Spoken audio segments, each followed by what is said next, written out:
हाय students, मैं Sundarpal Brod, botany lecturer Shahpura PG college Bhilwara. देश में लॉकडाउन की स्थिति है और कॉलेज आयुक्तालय की पहल के अंतर्गत विद्यार्थियों को घर बैठे ही कुछ टॉपिक समझा दिए जाएं। उसी के अंतर्गत मैं आज एक टॉपिक आपको समझाने की कोशिश करूंगा। बॉटनी से रिलेटेड टॉपिक है और बेसिक टॉपिक भी है। पुष्प की संरचना, या हम ऐसे बोलें कि पुष्प की प्रारूपिक संरचना। पुष्प जो होता है वो प्लांट के अंदर जननांग का स्थान है। और पुष्प की यदि हम संरचना की बात करें तो हम एक पुष्प लें और उसकी संरचना की यदि हम बात करें तो पुष्प के अंदर मुख्य रूप से 2 चक्र होते हैं। उन चक्रों को कहते हैं आवश्यक चक्र और सहायक चक्र। तो मैं आपके सामने एक संरचना रख रहा हूं, उसको आप ध्यान से देखिए। जैसे मान लीजिए ये पुष्प की एक संरचना की हम बात करें, प्रारूपिक संरचना की, तो पुष्प के मैंने आपको 2 चक्र बताए, एक आवश्यक चक्र और एक सहायक चक्र। तो ये जो बाहर की तरफ संरचना दिख रही है ये होता है बाह्य दल। बाहर की तरफ संरचना दिख रही है ये क्या होता है? बाह्य दल। और ये होता है दल। अंदर की तरफ है ये दल है और ये बाह्य दल है। तो बाह्य दल और दल मिलकर के एक चक्र का निर्माण करते हैं, उसको कहते हैं सहायक चक्र। इसको सहायक चक्र इसलिए कहते हैं क्योंकि इनका जो योगदान पुष्प की संरचना में है लेकिन जननांग नहीं है ये। तो ये जो चक्र हैं ये दोनों मिलकर के सहायक चक्र का निर्माण करते हैं। जैसे बाह्य दल है, सारे पुष्प के बाह्य दल मिलकर के बाह्य दल पुंज का निर्माण करेंगे। दल जो हैं ये सारे मिलकर के दल पुंज का निर्माण करेंगे। तो दल पुंज और बाह्य दल दोनों मिलकर के सहायक चक्र का निर्माण करते हैं। दूसरा मैंने बताया आवश्यक चक्र। आवश्यक चक्र के अंदर शामिल होते हैं जायांग और पुमंग। जायांग ये जो है इसको बोलते हैं हमें जायांग, और ये जो है पूरा इसको बोलते हैं हमें पुंकेसर। तो पुंकेसर के इस पूरे को पुंकेसर बोलते हैं। तो ये, और जैसे मान लीजिए इसके अंदर पुंकेसर जो है इसमें ऊपरी ऊपर जैसे परागकोश हैं और ये इसका फिलामेंट है यानी कि पूतंतु। पूतंतु और परागकोश मिलकर के इस पूरी संरचना को पुंकेसर कहते हैं। और ये जो है ये होता है जायांग। ये जो पूरी संरचना है इसको जायांग कहते हैं। जायांग के अंदर ऊपरी ऊपर जो होती है वो वर्तिकाग्र होती है, फिर वर्तिका होती है और फिर अंडाशय होता है। हम इंग्लिश में बोलें तो स्टिग्मा, स्टाइल और ओवरी, ये पूरा मिलकर के जायांग का निर्माण करते हैं।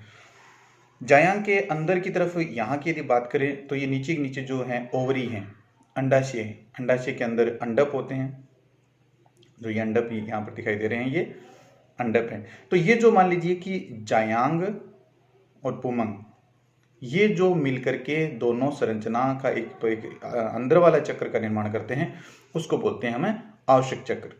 क्योंकि ये मुख्य रूप से तो जननांग के अंदर यही भाग लेते हैं। तो कहने का मतलब पुष्प की यदि हम संरचना की बात करें तो सामान्य तौर पर पुष्प के अंदर 2 चक्रों के अंदर व्यवस्थित होते हैं। पुष्प के अंग जो हैं, बाहर की तरफ जो चक्र पाए जाते हैं उसको हम सहायक चक्र कहते हैं, और अंदर की तरफ जो चक्र पाया जाता है उसको हम क्या बोलेंगे?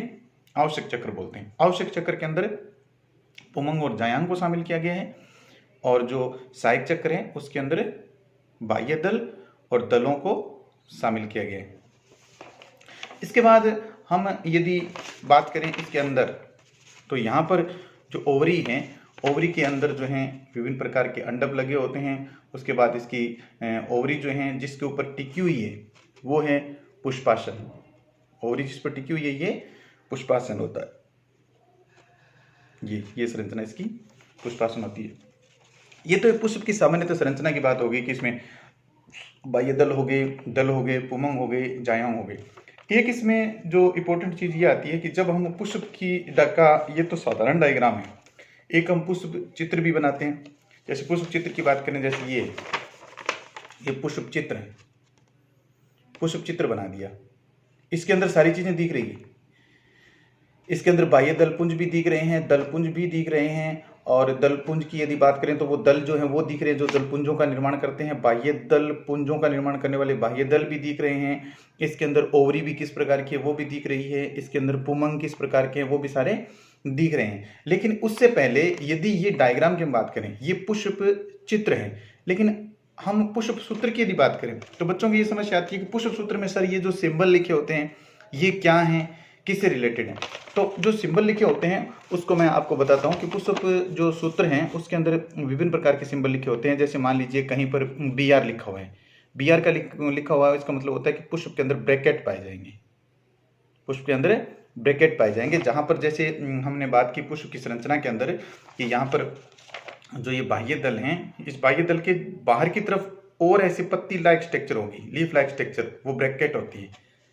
तो जहां पर जिस पुष्प के अंदर वो पत्ती लाइक बाहर की तरफ संरचना पाई जाएगी उसको हम क्या बोलेंगे, ब्रैकेटेड पुष्प बोलेंगे। BR लगा देंगे जब हम उसका क्या लिखेंगे, पुष्प सूत्र लिखेंगे। और इस प्रकार की यदि संरचना नहीं होगी जिसमें, तो हम उसको क्या लगा देंगे, EBR लगा देंगे। जैसे यहाँ पर दिख रहा है हम उसको EBR कर देंगे कि इसमें नहीं पाई जाती। और कुछ कहीं पर आ जाता है, EBR की बात की मैंने, BR की बात की, कहीं पर आ जाता है BRL, तो वहां पाया जाता है सहपत्रिकाएं, ब्रैक्टियोल्स। तो ये जो सहपत्रिकाएं जो होती है ना वो भी इसी के अंदर पाई जाती है। जैसे मान लो EBR BR की बात करें उसी प्रकार में BRL होता है। उसके बाद पुष्प की यदि हम उसके बाद बात करें तो पुष्प के अंदर हम देख सकते हैं, पुष्प सूत्र के अंदर भी लिखा होता है कि पुष्प एक लिंगी एक द्विलिंगी है। जब हमें पुष्प का लिंग निर्धारण करते हैं तो उसमें एक लिंगी या द्विलिंगी के अंतर्गत बताया जा सकता है। तो जैसे पुष्प की संरचना की हम बात करें तो जैसे पुष्प में जहां पर भी पुष्प में इस प्रकार का सिंबल आएगा, ये सिंबल आएगा, तो इसका मतलब पुष्प जो होता है वो नर पुष्प है। और इस प्रकार जैसे मान लीजिए उसमें नीचे से प्लस का चिन्ह आएगा, ये चिन्ह आएगा, तो ये दर्शाता है कि पुष्प जो है वो मादा पुष्प है। हम यदि पुष्प द्विलिंगी है यानी कि उस पुष्प के अंदर नर और मादा जननांग दोनों हैं, तो उसको एक साथ इन दोनों सिंबलों को एक साथ मिलाकर कैसे दिखा सकते हैं। तो इसका मतलब ये क्या हो गया कि पुष्प द्विलिंगी है। द्विलिंगी का मतलब उसमें नर जननांग और मादा जननांग दोनों, क्योंकि पहले हम बात कर चुके हैं कि पुष्प का जो नर जननांग होता है वो एंड्रोसियम होता है और मादा जननांग क्या होते हैं, गाइनोसियम होता है। तो जैसे ये पुष्प है, ये क्या है, द्विलिंगी पुष्प है। क्यों, क्योंकि इसमें एंड्रोसियम और गाइनोसियम है, दोनों हैं। तो दोनों पुष्प का जब हम पुष्प सूत्र लिखेंगे तो उस पुष्प सूत्र के अंदर हम क्या लिखेंगे, ये लिखेंगे। कहने का मतलब BR है कि EBR है कि BRL है वो लिखेंगे, फिर उसके बाद ये लिखेंगे। तीसरी बात ये आती है कि पुष्प के अंदर पुष्प त्रिज्या समित है या एक व्यास समित है, ये दर्शाया जाता है। एक व्यास समित और त्रिज्या समित पुष्प का अंतर ये होता है कि पुष्प यदि एक व्यास समित है, इसका मतलब ये हो गया कि पुष्प को हम काटते हैं तो काटने के बाद यदि एक ही एंगल से काटने पर पुष्प यदि दो बराबर भागों में बंटता है, एंगल किससे, सिर्फ एक एंगल से काटेंगे तो उसे कह देंगे एक व्यास समित। और यदि एक से ज्यादा एंगल से काटने के बावजूद पुष्प यदि दो या दो से अधिक भागों में बंट सकता है, तो उसे हम बराबर दो भागों में बंट सकता है, तो उसको हम कहेंगे त्रिज्या समित। एक व्यास समित जो है वो और त्रिज्या समित जो है वो अलग अलग सिंबल से दर्शाए जाते हैं। जैसे एक व्यास समित है तो ऐसा चिन्ह लगा देंगे, ऐसा, यदि पुष्प त्रिज्या समित है तो ऐसा लगा देंगे। तो अभी तक हमने कितनी चीजें क्लियर की कि BR है या EBR है या BRL है। उसके बाद हमने पुष्प के लिंग की बात की कि पुष्प एक लिंगी है, द्विलिंगी है। तो उसके अंदर जैसे पुष्प मान लीजिए एक लिंगी है तो उसके ऊपर निशान लगा देंगे, द्विलिंगी है तो नीचे निशान लगा देंगे, और यदि पुष्प द्विलिंगी है तो दोनों निशान लगा करके हम इस प्रकार दिखा देंगे। और उसके बाद पुष्प जो है एक व्यास समित है या त्रिज्या समित है, उसमें इस प्रकार दिखा देंगे। उसके बाद मेन चीज शुरू होती है जो हम बात कर रहे थे अभी, पुष्प की जो चार भाग हैं और उसमें जो दो चक्रों का निर्माण करते हैं। तो जो पुष्प का जो बाहरी चक्र है वो जो है बाह्य दल का है और बाह्य दल पुंज का निर्माण करते हैं। बाह्य दल जो है वो पुष्प सूत्र में हम जब दर्शाते हैं तो बाह्य दल को हम लिखते हैं के से, यानी कि कैलिक्स से। तो बाह्य दल जो के से लिखेंगे, कैलिक्स से लिखेंगे, इसका मतलब ये है कि बाह्य दलों की संख्या कितनी है, ठीक है। और उसके बाद C लिखेंगे, उसके बाद A लिखेंगे, उसके बाद G लिखेंगे। ये सिंबल लिखे जाते हैं, यानी कि कैलिक्स, कोरोला, एंड्रोसियम और गाइनोसियम। अब जैसे देखिए कोई भी पुष्प सूत्र की हम बात करें तो उसको हम लिख रहे हैं, जैसे मान लीजिए ये लिख दिया पुष्प सूत्र, जैसे हमने बात की एक व्यास समित है, त्रिज्या समित है, ये जैसे कैलिक्स से पहले जैसे ये यहाँ पर आ गया ईपीआई, जैसे मालवेसी कुल है, मालवेसी कुल के अंदर ये आया हुआ है, मालवेसी कुल के अंदर ये चीजें आती है, तो इसका मतलब एपिकैलिक्स, अनुबाह्य दलपुंज, यानी कि बाह्य दलपुंज के बाहर भी और संरचनाएं पाई जाती है, दलपुंज जैसी, दलों जैसी संरचना पाई जाती है, उसे हम कह देंगे अनुबाह्य दलपुंज। तो अनुबाह्य दलपुंज को हम सिंबल कैसे दिखाएंगे, ईपीआई से, यानी कि एपिकैलिक्स से, फिर कैलिक्स दिखाएंगे। अब देखिए यहाँ समझने वाली बात है, बच्चों की ज़्यादा समस्या ये आती है कि सर के लिख दिया, के को हमने ऐसे ब्रैकेट में बंद कर दिया, इसका मतलब क्या हुआ, के को 5 लिख करके ब्रैकेट में बंद कर दिया, इसका मतलब के हैं वो कैलिक्स हैं, यानी कि बाह्य दल हैं, बाह्य दल संयुक्त हैं। संयुक्त का मतलब है जुड़े हुए हैं। जैसे मान लीजिए यहाँ पर ये मैंने ये डायग्राम से आप समझने की कोशिश की, जैसे बाहर की तरफ है ये एपिकैलिक्स हैं, ये बाहर की तरफ ये सारे एपिकैलिक्स आ गए, ये सारे। उसके बाद यहाँ पर दर्शाया गया है ये रहा कैलिक्स।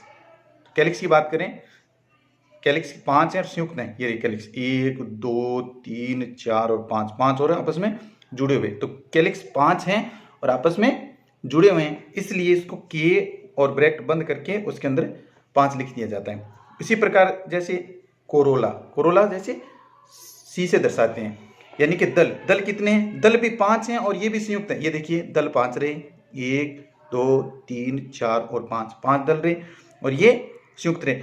अब देखिए दल दिखा दिया, संयुक्त दिखा दिए, उसके बाद एंड्रोशियम अनंत दिखाया, देखो बहुत सारे एंड्रोशियम हैं, ये पूरा घेरा बना दिया ना, और इसके साथ है ना ये जुड़े हुए हैं, कैलिक्स के साथ एंड्रोशियम जो है जुड़े हुए हैं, ये रहे, ये कोरोला के साथ एंड्रोशियम जुड़े हुए हैं, ये जुड़े हुए रहे, ये यहाँ पर जुड़े हुए, ये जो सिंबल दिखाया जाता है इसका मतलब क्या होता है कि ये आपस में जुड़े हुए हैं। और उसके बाद ये रही जी गाइनोसियम द्विअंडपी से लेकर के अनंत, ये रही, जैसे यहाँ पर तो ये दिख रहा है, तो मान लीजिए कि 1 2 3 4 पंचअंडपी दिख रही है। तो इस प्रकार जब हम पुष्प चित्र बनाते हैं या पुष्प सूत्र लिखते हैं, इस पुष्प सूत्र में अलग अलग मैंने मतलब समझाया इसका, कि ये त्रिज्या समित है, द्विलिंगी है, अनुबाह्य दलपुंज पाए जाते हैं 3 से 8, कैलिक्स की संख्या 5 हैं और कैलिक्स जो है वो संयुक्त हैं। उसके बाद कोरोला की संख्या 5 है, वो भी संयुक्त हैं, कोरोला एंड्रोशियम से जुड़े हुए हैं, एंड्रोशियम की संख्या बहुत अधिक है, यानी कि अनंत कह सकते हैं हम, और जो गाइनोशियम है वो द्विअंडपी से लेकर के अनंत हो सकती है इसमें। ये जैसे मालवेसी कुल की हम बात करें इसकी पाई जाती है। अब जैसे देखिए यहाँ पर जैसे इसने ब्रैकेट में लगा दिया तो जी को, तो इसका मतलब ये हो गया कि जो गाइनोशियम है वो संयुक्त है, और संयुक्त के बाद गाइनोशियम के ऊपर जैसे कई बार ऐसे देखो यहाँ पर सिंबल लगा रखा है, कभी तो जी के नीचे लाइन लगा देते हैं, कभी जी के ऊपर लगा देते हैं। ये पुष्प कैसा है उसको बताते हैं और ओवरी कैसे हैं उसको बताते हैं। जैसे मान लीजिए जी के नीचे लाइन लगा दिया, इसका मतलब क्या हो गया, ओवरी सुपीरियर हो गई, और पुष्प जो है वो हो गया इसमें ऊर्ध्ववर्ती। और यहां पर जैसे मान लीजिए ये सिंबल लगा दिया, तो इसका मतलब ये क्या हो गया, जी के ऊपर ऐसे लगा दिया, तो इसका मतलब ओवरी तो इन्फीरियर होगी और पुष्प जो है वो हो गया अधोवर्ती।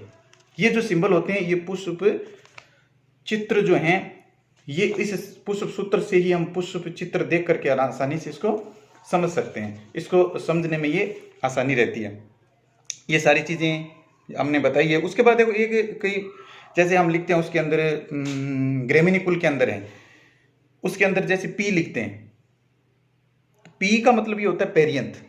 जब ये कैलिक्स और कोरोला जैसे फ्यूज हो गए और उसके बाद कैलिक्स और कोरोला में विशेष विभेद नहीं किया जा रहा है वहां पर, तो कैलिक्स और कोरोला यदि साथ में फ्यूज हो जाते हैं तो उसके साथ यहाँ पर मिलकर के जो फ्यूज हो गए हैं, जुड़ गए हैं, तो उसके बाद उस संरचना को हम क्या कहते हैं, हम पेरियंथ बोलते हैं। जैसे ये ग्रेमिनी कुल के अंदर पेरियंथ पाया जाता है। तो ये जो है पुष्प की सारी संरचना के बारे में बताए गए हैं, और पुष्प जो सूत्र हैं उसके जो सिंबल हैं उसके बारे में बताए गए हैं। तो बच्चे इससे काफ़ी लाभान्वित हो सकते हैं, और पुष्प की संरचना को यदि सही तरीके से देखें तो ये भी बहुत अच्छी तरीके से समझ सकते हैं। धन्यवाद।